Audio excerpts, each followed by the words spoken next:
একজনেরটা আরেকজনের রাইন দিয়ে কেমনে দিব?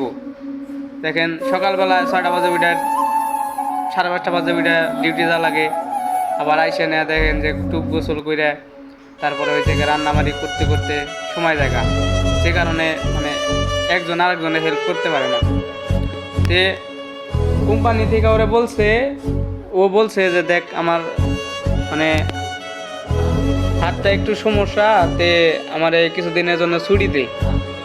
তে ওরা কোম্পানি বলছে যে কোনো ছুটি টুটি দেওয়া হবো না, মন চাইলে ডিউটি কর, না চাইলে তোর বেতন কাটাবো, যে কয়দিন অ্যাবসেন্ট করবি ওই কয়দিনের বেতন কাটাবো। তে এটা সব কোম্পানি, খালি আমাদের কোম্পানি না, সব কোম্পানি বলবো, ঠিক আছে? আর যেগুলা কোম্পানি একদম ভালো, ঠিক আছে, যেগুলা জেনুইন কোম্পানি ওইগুলাতে সুযোগ সুবিধা ভালো দেয়, এবং কি ওই আপনার